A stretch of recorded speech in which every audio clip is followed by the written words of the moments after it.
Okay, hello and good afternoon, everyone. Thanks for being here today. My name is Gage Woolley. I work for the UC Alumni Association and College of Education, Criminal Justice, and Human Services.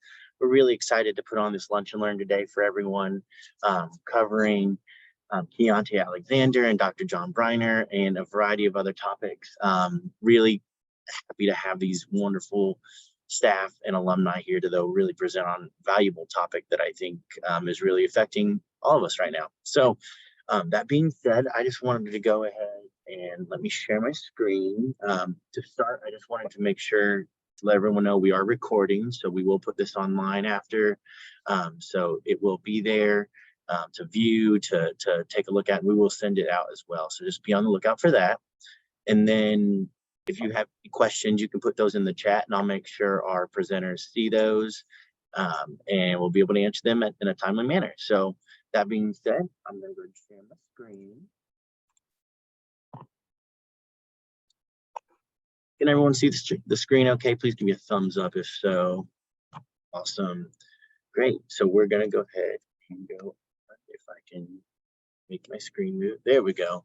So here's our little front facing image. But then I just wanted to introduce Jason. Jason works for the College of Education, Criminal Justice, and Human Services as well. And really wanted to talk a little bit about our Be Historic campaign before we hit too much further. Jason, the floor is yours. Hi, everybody. My name is Jason Carter. As he said before, I am the marketing coordinator here at CECH. I recently taken over Be Historic campaign, and this Lunch and Learn is also part of our Be Historic campaign. So to give you all a little bit of context as to what Be Historic is, it really was a campaign that wanted to really highlight, to bring about some intercultural awareness, and to also highlight people who are doing amazing things at a local level, more like within CECH.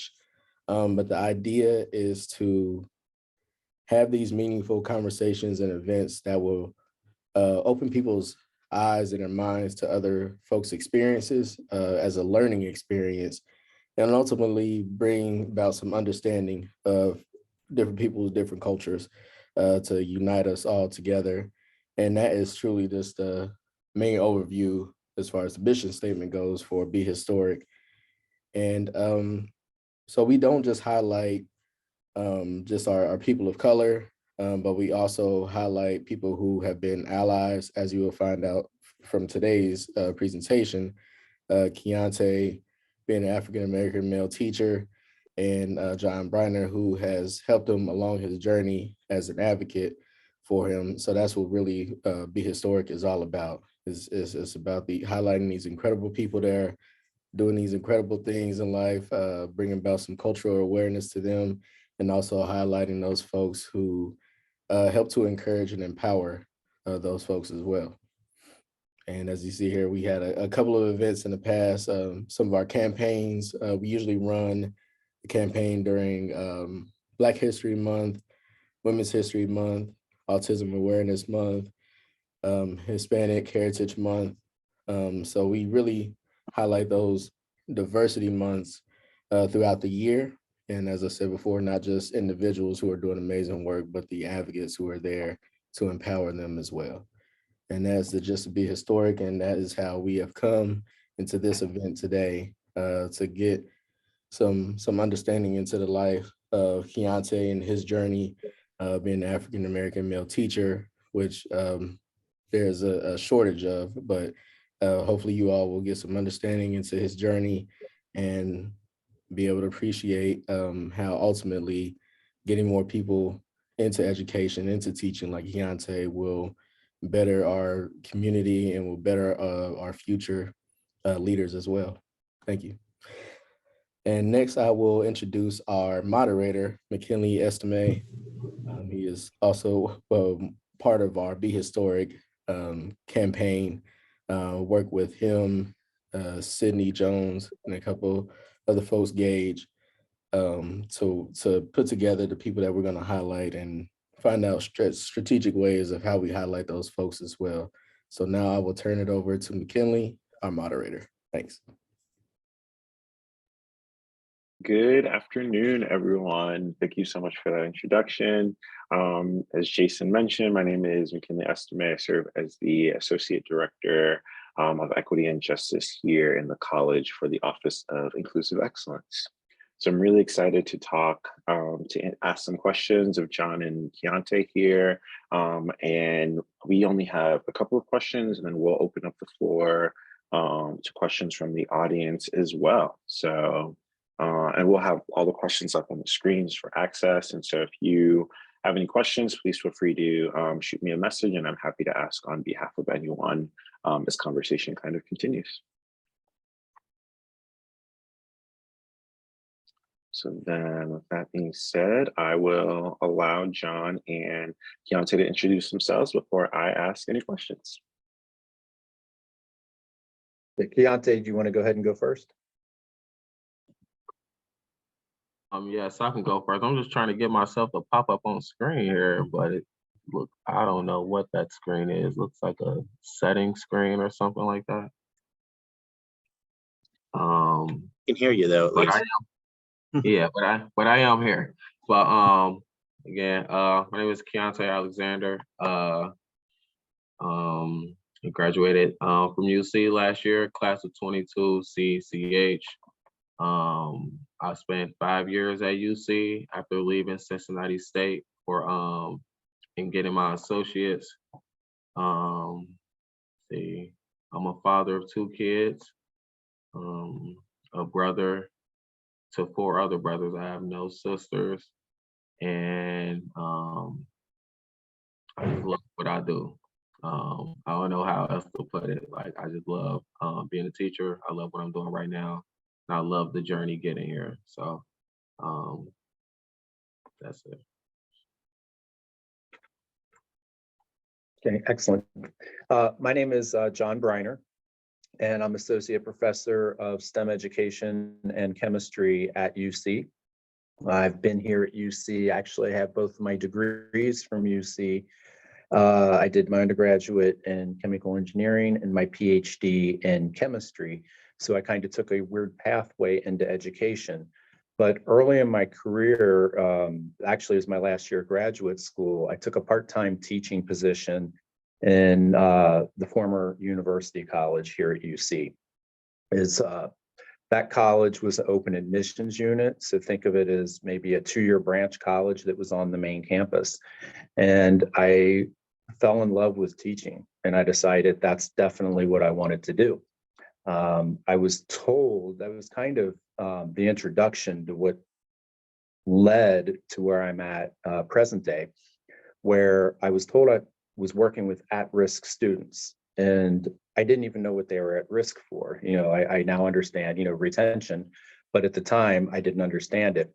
So I started asking questions. What can I do? How can I teach them? How do they learn? And I got connected with some folks in education. And from there, in 2003, when they dissolved University College, I ended up with a joint appointment in chemistry in the School of Education with a primary appointment in middle childhood education. Recording in progress. So that led to about 2010, colleague Shelley Harkness and I restarted a program called AIMS, which stands for the African American Initiative in Mathematics and Science.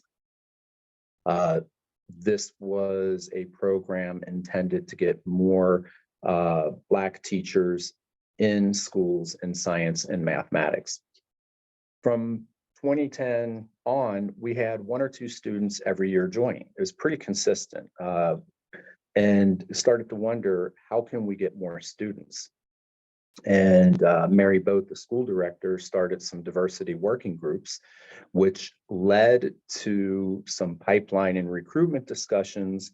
And at about that time, a couple of years ago, the state put out a call for proposals to diversify the educator workforce.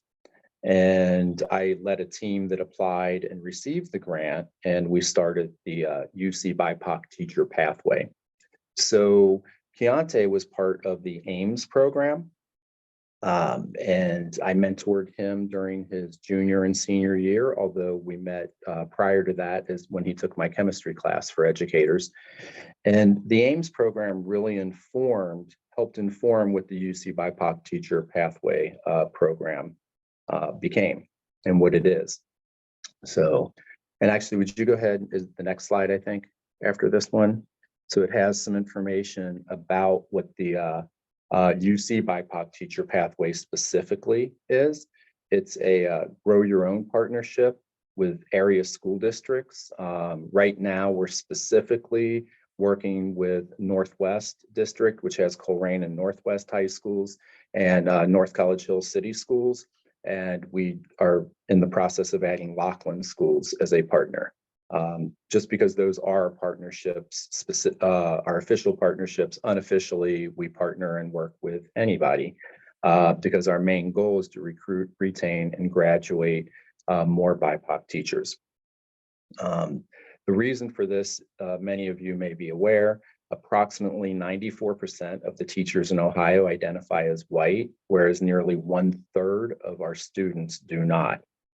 We know that if we have more diverse classrooms and better representation, where teachers and student demographics meet, all students do better, not just students of color, but all students will do better. So we want that for all our kids. So the BIPOC Teacher Pathway, we work with the area schools to recruit students in. At UC, once they're here, we support them academically, socially, and mentally. We provide supports, tutoring if needed. We meet monthly over lunches and have social events like that. At the high school, we offer CCP credits, such as a dual credit introduction to education class. And we're working on an educational psychology class for next year. We also provide other supports at the high schools, such as we've created education clubs, FAFSA nights, where we can help parents and students complete the FAFSA form. And basically, the most amazing thing for me over the year and a half, almost 2 years that this program has existed, across the partnership, we've developed a community of practice that supports all students. We have teachers from all the high schools, probably half dozen to 8 teachers from each partner high school, and also faculty from UC who participate in professional development together about better serving our students. And I'm just very excited about where we're at and where we're going with this pathway.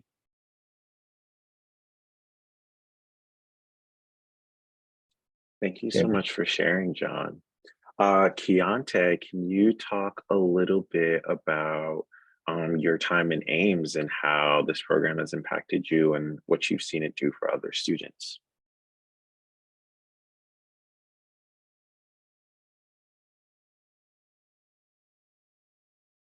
You're still muted, Keonte, sorry. Sorry. I was saying upon joining AIMS, I was just glad to have a group where people who look like me could meet. Throughout my journey at UC, my first couple years, I did not feel like I was really a part of the UC community. I felt like I knew I was a student, but I was just there. You know, I didn't feel like I was making an impact. I just felt like I existed as an M number at UC, and no one really knew who I was or knew my story or anything like that. I just went to class and that was it.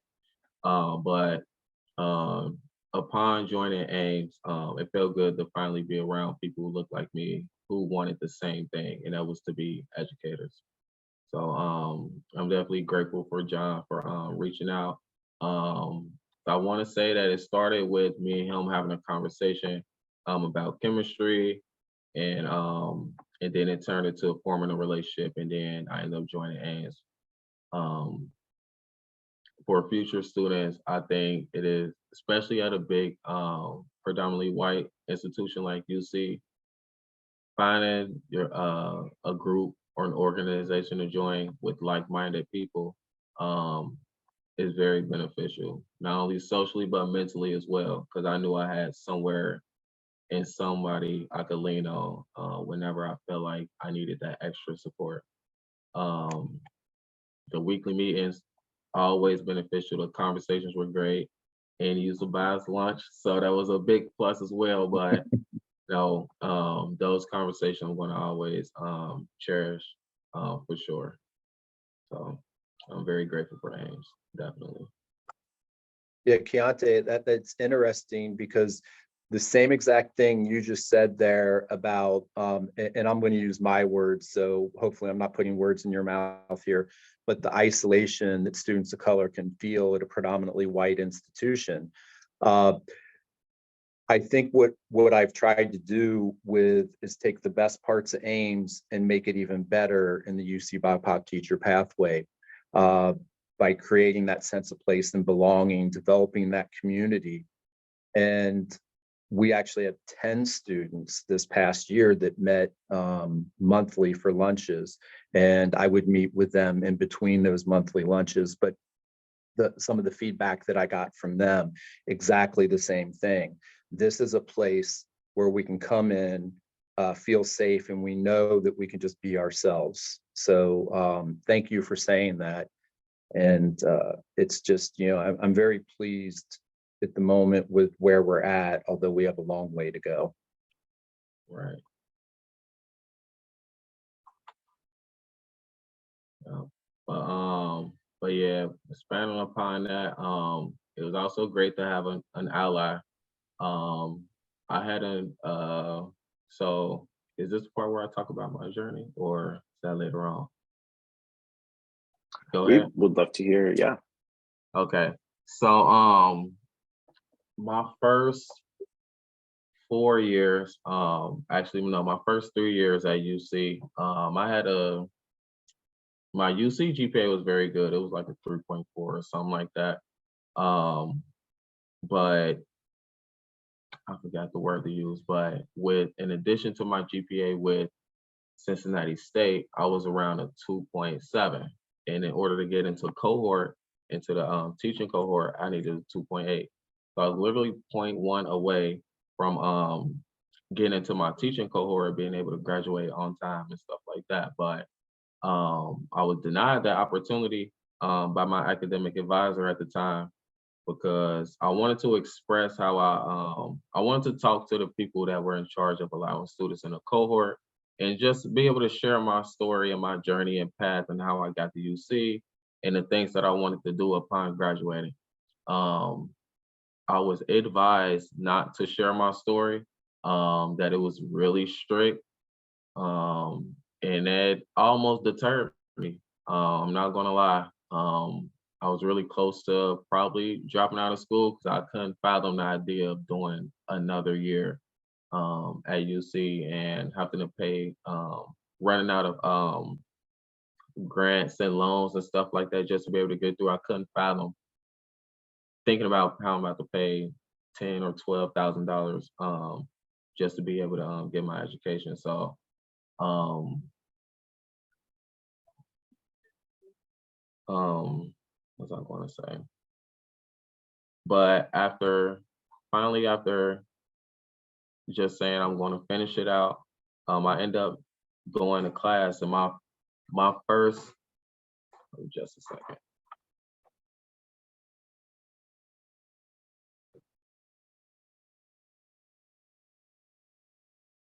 Sorry. So I ended up sticking it out, doing a year at, going back and doing an extra year at UC.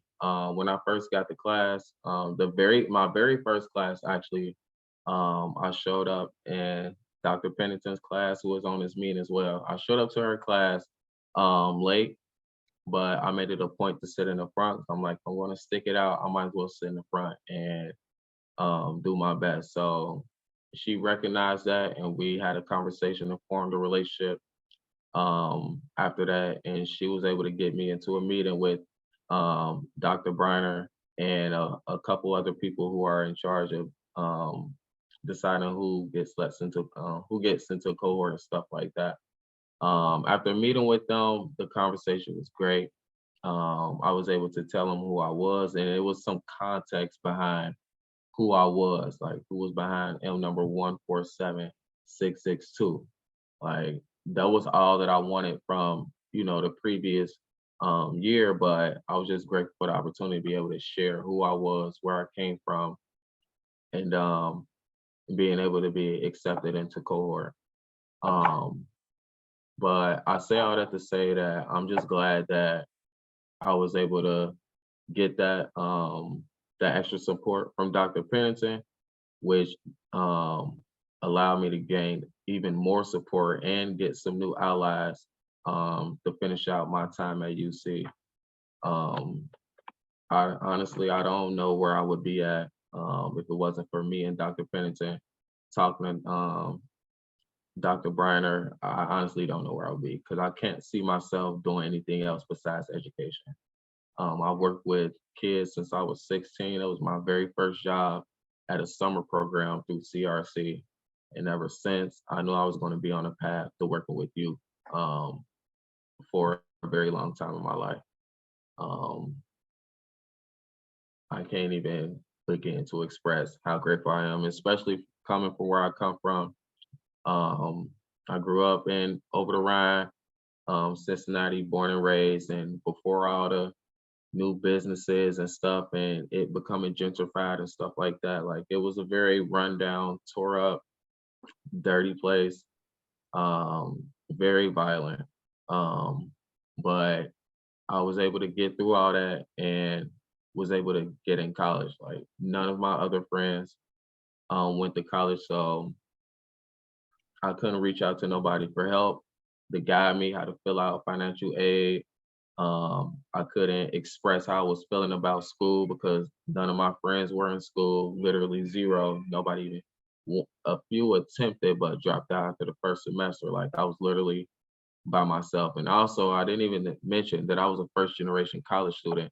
So can't lean on family for help because they don't know what's going on either because, again, they never been in college. So um, I'm just, I don't even know. Words can't even express the gratitude I have for everybody that I met at UC. And now it's coming to fruition. I'm in an environment where I'm loved and supported here at Taft Elementary. Um, my students all love me. Some of them, when I first, like my first or second week here, they started talking about how I was the only male teacher that they've had. And I'm currently the only Black male teacher in the entire building. Um, there's nobody else except for me. So when we have staff meetings and stuff like that, I'm the only male there and the only male of color, period. So Ames BIPOC pathway is definitely necessary because we are needed very much so in these schools, especially our urban school districts. They need to see people that look like me. Need to. But yeah, that's a little bit about me and my journey and how I feel. So. Yeah, Keonte, of course, I knew a lot of your journey story, but that's still just hearing it again and a few new things. It's amazing. But some of what I heard, pieces of your story are echoed across a lot of students of color. We've had these gatekeepers and barriers that have existed in higher ed. And we know what they are, right? So to be intentional about removing them. You talked about your GPA, and your GPA at UC was like a 3.4, but overall, because it was factored in with some of the earlier classes you took, but you were right on the border. And just so for example, instead of just putting a hard line in a spreadsheet with 2.8 GPA and above and 2.8 and below, and not even looking at the below, we still have GPA that we look at, but we're more holistic. We want to look at the person, right? Because wow, it would have been a total disservice to so many people, all the students you're going to impact. It would have been a total disservice to every one of them if you're not in the classroom you're in right now. Other gatekeepers and barriers that you talked about, of course, that first generation, none of your you didn't have any friends that you could bounce ideas off of, ask questions of. You had the financial barriers, everything. So you just described a lot of the barriers, again, that we're trying to overcome. We were trying, because Ames was really, you had to reach cohort. That was, we worked with you once, or worked with students in Ames junior and senior year, but now we're starting to provide supports in high school and recruit students from the high schools when they come in their freshman year. As a matter of fact, one of the things we do in the UC BIPOC Teacher Pathway for support, we do a 6-week summer bridge program now with incoming freshmen, so that we can orient them to college, to create a community before they even step their first step on campus on day one. Awesome. So a lot of that was informed. Yeah, a lot of that was informed through, through the literature, but through your story and through stories of other students who've come through UC. That's awesome, man. The fact that it's starting in high school, that's key. Because I've ran into a couple of students at my time at the Boys and Girls Club who expressed that they wanted to become teachers. So I've always been in communication with them and still mentor them to this day. But man, that pipeline is so important, because I don't even know what most of what my students want to do. They're only in 6th grade, so there's no telling what they're going to change their mind into from day to day. But just knowing that it is possible, and if they see me, I'm visible, they can reach out, touch me, like, that means a lot. It really does. And it gives them another option besides whatever their environment is. I'm just, I don't know, but I'm just really grateful. Like, that's literally all I can say. So yeah. I appreciate you both sharing your experiences and what brought you to this work. I want to just make sure that we echo the need for support for our students, right? As we look at Keonte's story, it takes a professor who's willing to listen and support and go above and beyond to make sure that we acknowledge the difficult lived experiences of our students and the barriers that are placed in front of them, and encourage them to be successful, right? And help those barriers aside or help them cross over. So Keonte, thank you for your resilience, and John and Dr. Pennington, thank you all so much for the time and energy that you pour into our students. And so I'm happy to see that your attention to him is helping him be successful, and that you all, Keonte gets to be a great reminder of your passion for support his students as well. So I think that's, yeah. I just want to shout out Dr. Pennington also. She's amazing, and his even for UC BIPOC Teacher Pathway, we had a transfer student this fall who transferred in, and because we kind of do our searches prior to the semester starting, I wouldn't have known this student had come in, and Dr. Pennington let me know. He's now in the UC BIPOC Teacher Pathway. So kind of it takes a village. That is true. I just wanted to shout out Dr. P too. Yes. Not only academically, but mentally, she is helped keep me on a straight and narrow. Whether it was helping me out in class, connecting me with people throughout UC, like McKinley and Dr. Josie Phillips, just a bunch of people, Dr. T, various principals throughout Cincinnati public schools. Like, Dr. Pennington she's been my guiding light.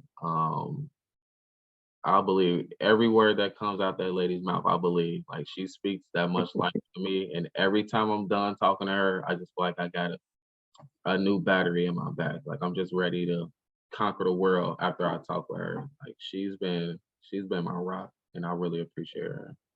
Yeah, facts. Wonderful. All right, Gage, I think we're ready for the next slide. Yeah. We know that Senate Bill 83 has just passed its time for feedback. And so we're really grateful for the opportunity from the university to provide feedback as they lobby for or against the bill, or as they provide feedback for the bill. And so we have to be cautious about how we speak towards it. And so we won't spend too much time. But I think with programs like this, they become a little bit jeopardized in the sense of like how they're able to operate. And so we hope that this is a reminder for folks to continue to find ways to support and mentor our underserved students, right? It goes beyond our minority students, but folks who are underserved is the intentional language as we see for the need for different credit programs or needing to start as soon as high school, right? To prepare folks for the educator pathway. So that's that on that. And we can open up to questions about that later. I'm happy to field questions about that. So Gage, if you can go to the next slide. We would love to hear from you both. What you love most about your job? And we'd love to start with you, Keonte. What I love most, I don't know. I'm not gonna lie. I love my job. Like all capitals, LOVE, love my job. Even the bad days, because like we get a new chance to start over. But if I had to identify something I love the most, it's just seeing students grow. Not even just academically, but socially as well. Um, I have a student right now. She wasn't getting the best of grades. The first or second quarter, we were butting heads all the time. I don't know what it was after winter break. I don't know what it was, but since she's came back, she's grown so much academically and socially. She's not getting into little petty arguments. She has straight A's, all third and fourth quarter. Like I've even built a relationship to her. Like she is like my little helper now. Like the other students say teacher's pet. I call it my assistant, but whatever. But she has been like if I know that I'm doing my job well, if I need a reminder that I'm actually making an impact, I look at that student each and every time. Like I at least help one student grow. And that's something that, nobody could take away. Like I know I've helped this student grow in more areas than one. Um, I also love teaching and being up in front of the board and, being animated and stuff like that, trying to get them engaged with math. I try to tie in some culturally, not even I do try to tie in culturally relevant examples and lessons throughout my teaching as well. Just make it realistic, because going by the book all the time does not tell the whole story, or it does not give students that reality that they are really living in. So just being engaged with students and seeing them grow is definitely my favorite parts of the job. So for me, I kind of have a half serious, half joke answer that I'll start with. That's what I tell people all the time. The two of my favorite things in the world are chemistry and talking. And I found a job where they pay me to do it. But really, the thing I love most about my job, kind of similar to what Keonte said, I working with students. Wow, you talked about that new battery. Students give me a new battery almost every day. It just, at the end of each year, I'm so sad because I'm like, oh wow, I had the best students this year, and I'm gonna miss them. And then each August, I have the next best group of students ever, and it just kind of keeps repeating. And I just love the energy I get working with. I forget sometimes that I might be somewhere in my 50s with gray hair, slightly balding. because I feel young. You know, I'm with all these 18, 20-year-olds and stuff. They just make me feel young and vibrant, and I just love it. So the part I love about my job the most is the part that it's connected to teaching, but it's not the actual teaching. It's just the relationships I get to build with my students.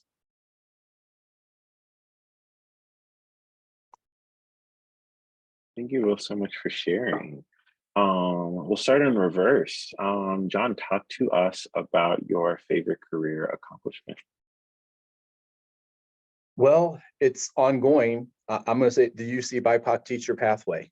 No doubt in my mind, I have 6, 7 years till retirement, give or take. And the fact that I have the opportunity to build a program like this that's being built, it's already my favorite career accomplishment. The impact that this is going to have internally at UC and regionally within the greater Cincinnati and even Ohio area, it can be amazing. So we had 10 students complete in the program this year. We have 10 new students coming in as freshmen in the fall. 30% of the middle childhood class coming in is likely to be BIPOC students. So remember the numbers I said earlier, where approximately 6% of the teachers in Ohio are BIPOC. And our middle childhood program, because I didn't mention earlier that the UC BIPOC teacher pathway program started out as a middle childhood licensure program only. We're adding special education next year and the hope to add secondary the year after that. We're kind of building it out slowly to make sure that we build it out properly and we can do all the proper support. So we've really done a great job with middle childhood. And if we can do this in special education and then secondary and then ultimately early childhood, I'm just blown away at how quickly we've been able to do some of what we've done. I also feel like we're not going to be able to maintain that speed. There's a lot of issues. It takes a lot of time, money, and we can only do what we can do within the confines of a 24-hour day. But for sure, my favorite career accomplishment is what I'm currently doing by establishing the UC BIPOC teacher pathway.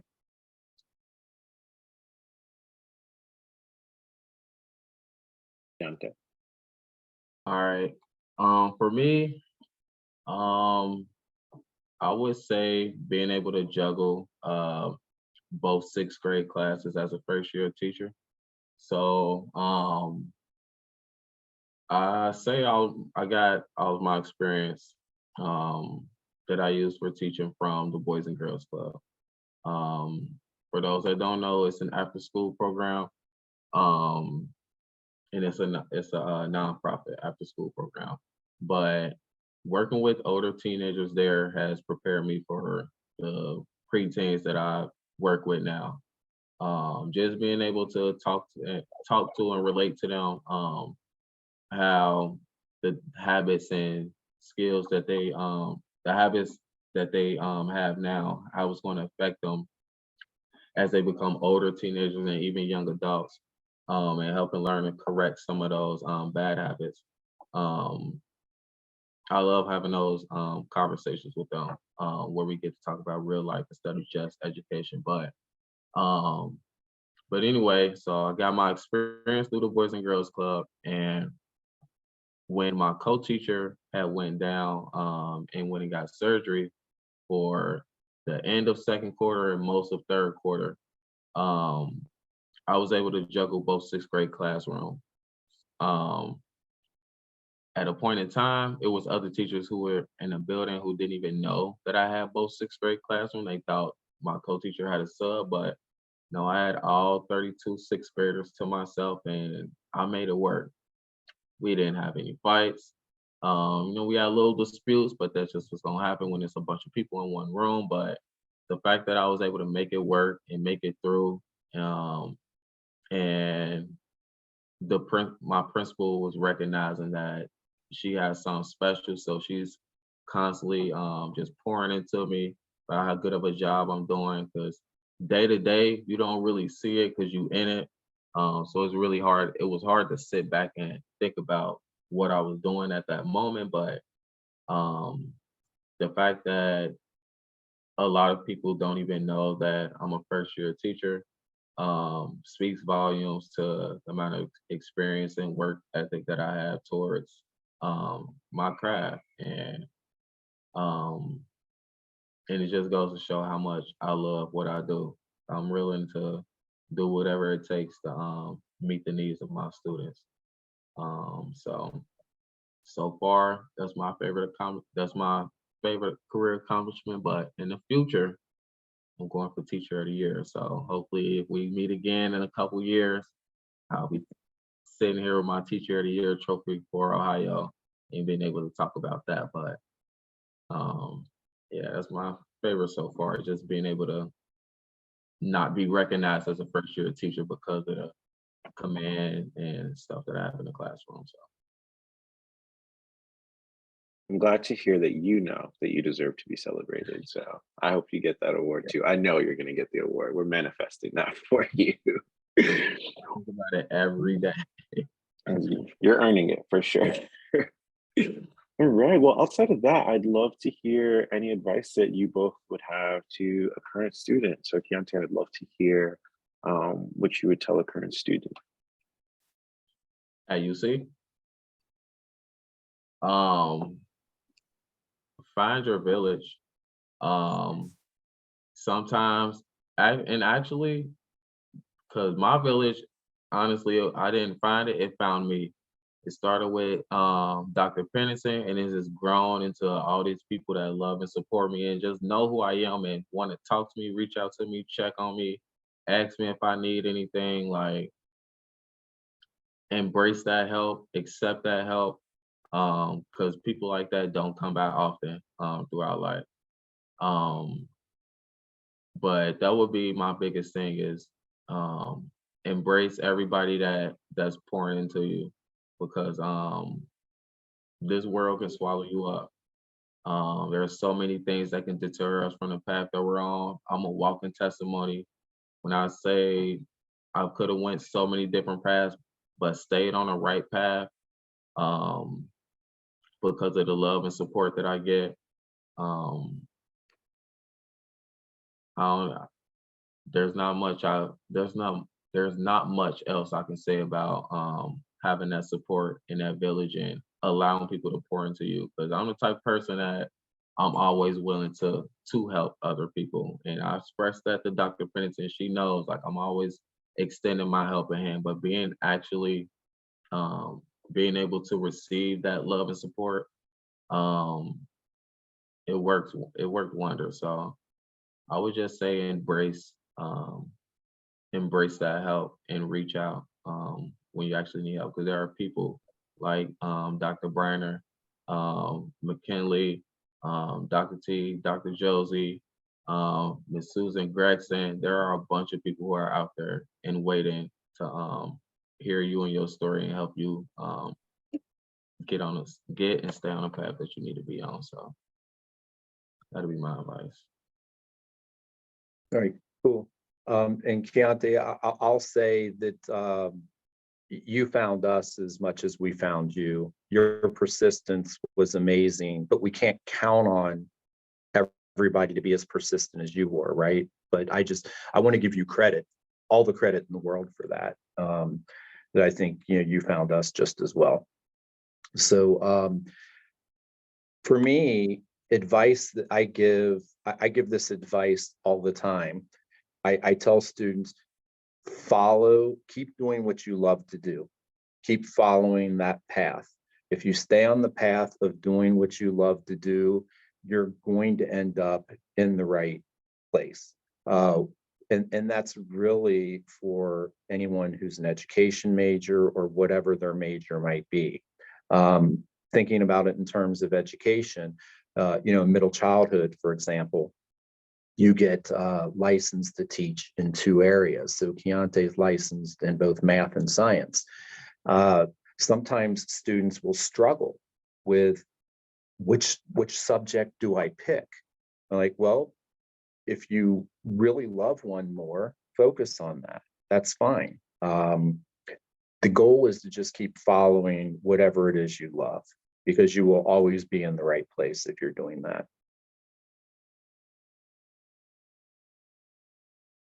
I appreciate both of your answers so much.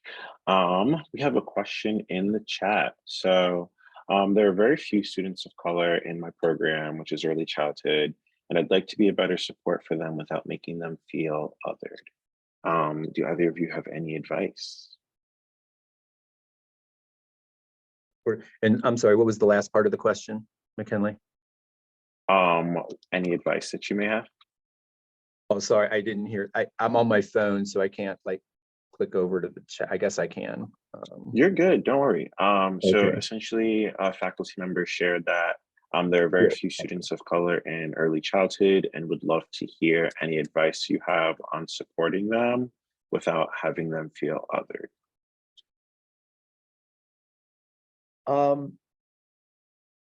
I guess my initial thought is they probably already feel other. They already feel some isolation. I think it's okay to be honest and intentional. I would approach them, talk to them, find out, ask them what they're, build a relationship so that you have goodwill that you can ask some of these questions. I guess you can't just walk up to somebody and expect them to give you, the deep dive into their inner personality, fears, needs, etc. So you got to build the relationship first. But once you have the relationships built, you've established some goodwill. You've created yourself as a safe space for students to come to. So I would kind of start with that, but don't feel that they're unapproachable. Because I would say that sometimes if you think others are unapproachable, you may be creating an aura of unapproachable also, so that they're not going to come to you. So I guess those are my initial thoughts. I don't know, Keonte, do you have any thoughts? Yeah, I was just gonna say, as I shared in my story, I already felt other. So being able to talk to people like Dr. Breiner and Susan Gregson, who are not Black like me, but they made me feel loved and supported. And I knew I was safe when I was with them. I knew that I matter, and all my thoughts, feelings, ideas, they matter whenever I was sharing with them as well. So they just made me feel really comfortable. So the part about feeling other, most Black people, we already feel other, but just being that place of love and support unconditionally, that would be the best route to go.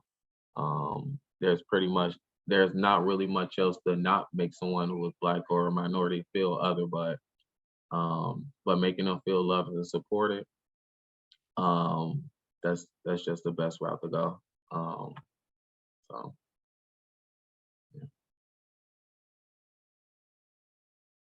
I appreciate both of your feedback on the question. Yeah, I think we got another one. So Dr. Breiner, when discussing the BIPOC pathway, you speak often about being very happy about where we're at. So congrats on the progress. What is the ultimate goal? Sorry, questions are coming in. What is the ultimate goal? If you could wave a magic wand and the BIPOC pathway is where you want it, what does that look like? So I'm happy where I'm at, recognizing that we're not where we need to be. I think I said that, but just to be clear, I'm not content. If I could wave a magic wand, we would have a third of our teachers in Ohio would be BIPOC. But but that doesn't mean that every school is going to be 2/3 white teachers, 1/3 BIPOC. For me, it's more of my goal is, recruit, retain, and graduate more teachers of color so that we can get better representation in the classrooms. So the magic wand, if I could wave it, we'd have that today. So that's the goal, because we know all students perform better. All students get more out of it when they have diverse representation in the classroom.